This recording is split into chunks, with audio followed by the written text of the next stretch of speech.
Continuamos preparándole el camino a Jesús, que en su segunda venida va a juzgar a vivos y muertos, como lo hemos estado observando y lo miramos todos los domingos y días festivos en nuestra Santa Misa. Pero nosotros muchas veces no hacemos caso, pensamos que eso es solamente una fórmula que hay que repetir automáticamente. Estamos viendo que al final de los tiempos, antes que Jesús venga, tiene que haber una gran apostasía. Recuerda, hermano, que apostasía es cuando nosotros vamos negando las verdades cristianas, cuando vamos negando el credo. Hay personas que rezan el credo el día de domingo, pero creen en la resurrección. Hay personas que han rezado el credo, pero no piensan que hay una sola iglesia.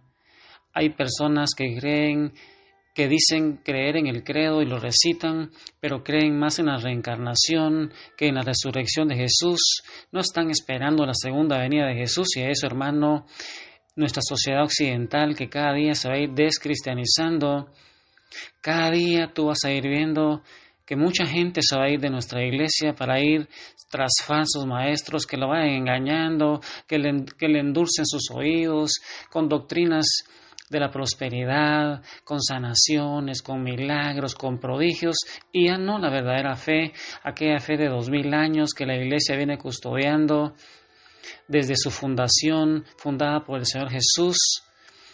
Apostasía entonces es negar las verdades cristianas, es cuando cambiamos de opinión o cambiamos de doctrina, cuando nosotros ya no creemos en lo que los apóstoles creyeron. Recuerda que los dos pilares del conocimiento en nuestra iglesia son la tradición apostólica y la Sagrada Escritura. Recuerda que en los primeros 30 años de predicación no había Biblia. La Biblia, hermano, empezó a aparecer allá en los años 50, empezaron las primeras cartas de San Pablo del año 50 al 65, pero que estas cartas con los evangelios y el Antiguo Testamento fueron compilados en lo que hoy conocemos Biblia, con 73 libros, hasta el siglo IV más o menos, en aquellos concilios en donde con San Jerónimo, San Agustín y San Ambrosio ellos dijeron cuáles eran los textos que iban a estar en el canon bíblico. Y entonces, cuando negamos las verdades cristianas, cuando cambiamos de opinión o cambiamos de doctrina, eso se llama la gran apostasía. Jesús decía que la fe se va a ir perdiendo y la caridad se va a ir enfriando al final de los tiempos.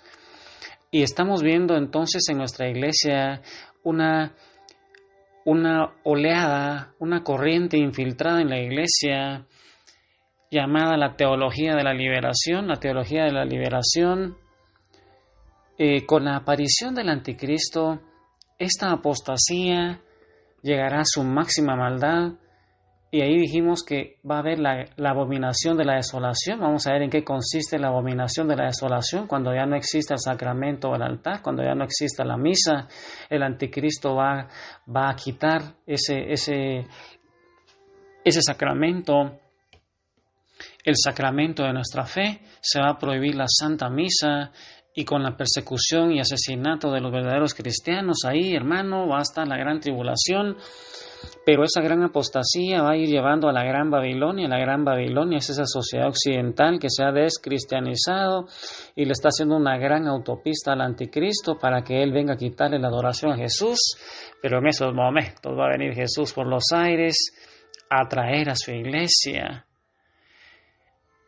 Y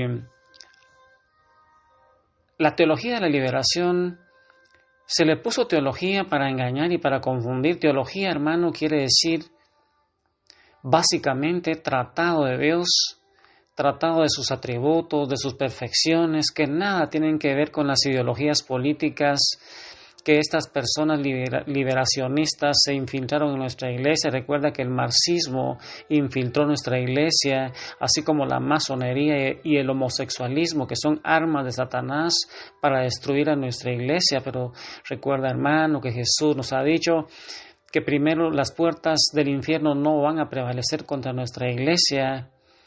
Y entonces, en nuestra iglesia, estos marxistas se infiltraron, ordenaron sacerdotes y empezaron a hablar ellos de la teología de la liberación.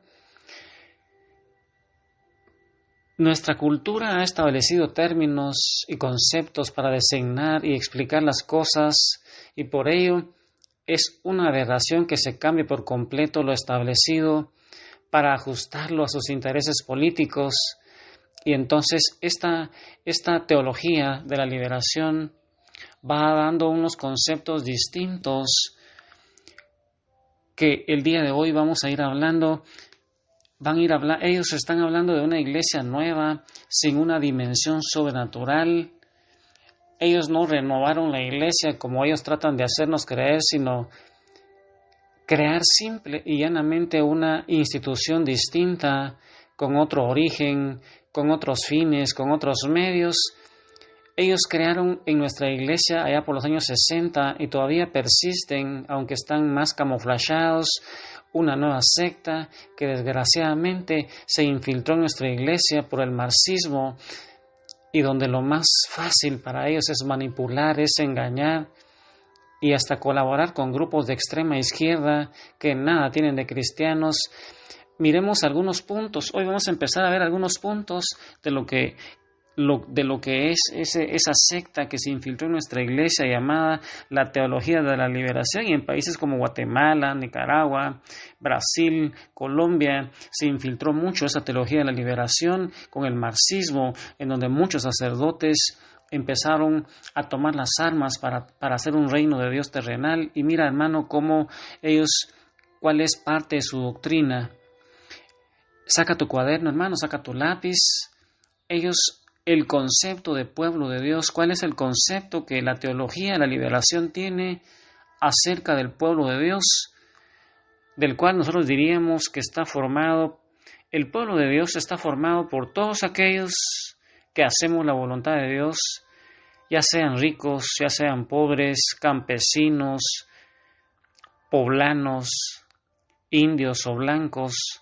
Los liberacionistas, hermano, la teología de la liberación, ese marxismo infiltrado en nuestra iglesia lo han cambiado para reemplazarlo por un concepto político de pueblo como una masa, como un proletariado, donde solo tienen cabida los marginados, los oprimidos, los pobres, los campesinos, y se van olvidando por completo que entre los pobres también hay ladrones, hay egoístas, hay envidiosos, hay haraganes, y que en nuestros pueblos latinoamericanos o llamados del tercer mundo, el estado de su desarrollo que hay muchas veces como producto de la situación de pecado en que vivimos, ellos ponen en práctica un egoísmo necio que se va traduciendo en el popular dicho que dice: viven como el perro del hortelano, que no comen ni dejan comer.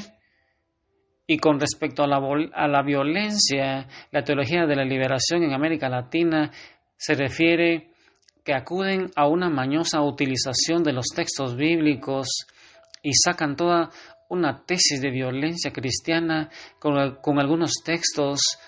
Por ejemplo, San Mateo 11:12, estos marxistas de la teología de la liberación que infiltraron nuestra iglesia, dicen ellos: el reino de los cielos sufre violencia y los violentos lo conquistan, pero ellos transforman esto en toda una lucha revolucionaria y no quieren entender el verdadero sentido que Jesús le dio hace 2000 años, que tenemos que esforzarnos y tenemos que sacrificarnos para ser merecedores del reino de Dios, armado pero de virtudes teologales, y no con fe, con esperanza, caridad, y no con las armas físicas. Y San Pablo nos dice que debemos ponernos también la armadura de Dios que nos ha dado para estar firmes contra los engaños del diablo, allá en el capítulo 6 de Efesios. Y todavía, para que no dudemos que es una armadura espiritual y no física, él dice: porque no estamos luchando contra gente de carne y hueso, sino contra malignas fuerzas espirituales. Mira cómo San Pablo hace hincapié de que las armas no son físicas, no son contra personas, sino que son armas espirituales. Yo hoy, ahí, hermano, te invito a que ingreses al corazón inmaculado de María Santísima y piensa cuáles son las armas que Jesús nos dice y San Pablo con las cuales tenemos que guerrear al enemigo.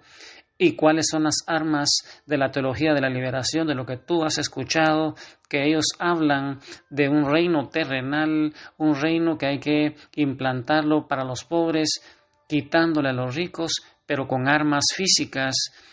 Hoy, hermano, entonces, en el corazón de María Santísima, sabiendo que en nuestra iglesia se han infiltrado el marxismo, yo te invito hoy para que le pidas al Padre que nos llene el Espíritu Santo. Es que sin el Espíritu Santo, hermano, no vamos a poder entender las Escrituras, no vamos a apoderarnos de todo lo que Jesús hizo en la cruz del Calvario, no vamos a tener una nueva vida, no vamos a ser llenos de gracia y no vamos a poder agradar a ese Padre bueno, ese Padre maravilloso. Hoy entonces que nuestra oración sea decirle al Espíritu Santo que venga a nuestra vida y ahí con nuestras propias palabras digámosle: ven Espíritu Santo, ven a renovar mi vida.